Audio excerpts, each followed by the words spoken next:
Welcome back everyone. In this video, let's go over a package that provides a few variations of loading indicators.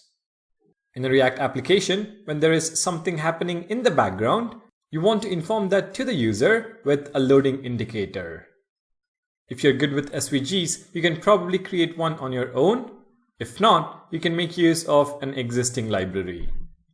The package we will be making use of is React Spinners. This package provides a few variations of a loading indicator which we can use in a React application. Let's begin. As always, I have started off by creating a new project using Create React App.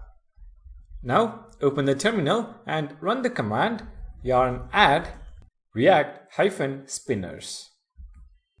Once the installation is done, we should be able to use the spinners provided by this package.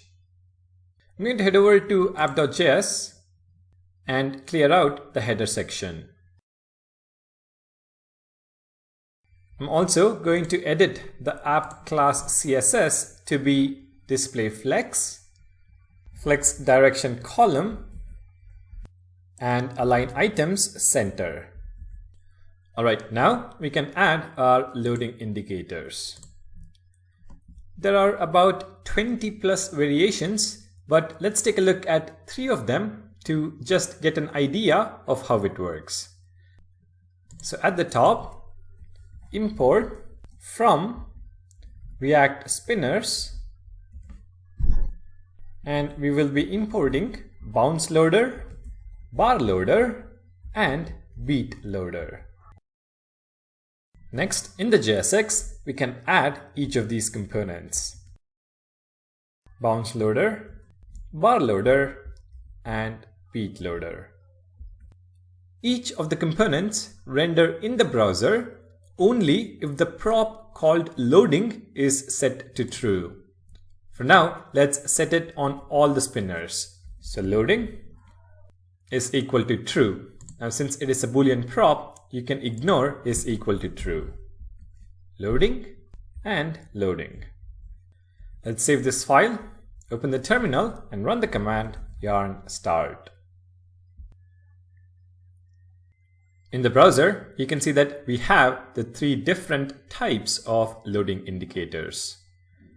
All the variations have a default size, and also the default color is black. Let's change that. I'm going to go back to VS Code, and on the first indicator, set size is equal to 24. On the second one, size is equal to 48. And on the third one, size is equal to 72. I'm also going to set the color to red, orange, and finally maroon. If you now take a look at the browser, you can see the different sizes and also the different colors being applied. Now what I would like to do is add some margin between the loading indicators. I want some spacing. If at all you want some CSS to be applied, you need to make use of the emotion package. Now since that is a different package, let's first install it. Yarn add at emotion/core.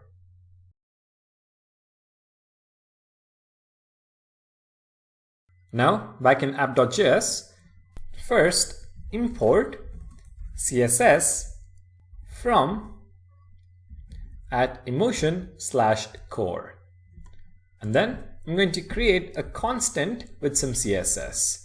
So const loader CSS is equal to CSS, which we have just imported, and then we specify the different styles. Margin top, let's give it 25 pixels, and let's give margin bottom 25 pixels as well. We can now apply this to our spinners using the CSS prop. CSS is equal to loader CSS. Alright, let's save this, go back to the terminal and run yarn start.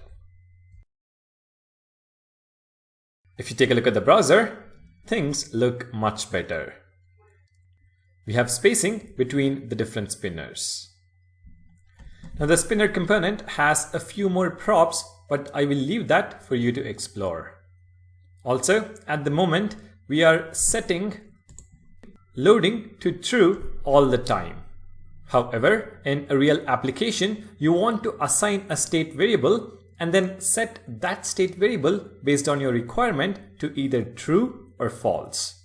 For example, if you're making an API request, set it to true, and then once the API request is completed, set it to false. So that is pretty much what I have on the React Spinners package.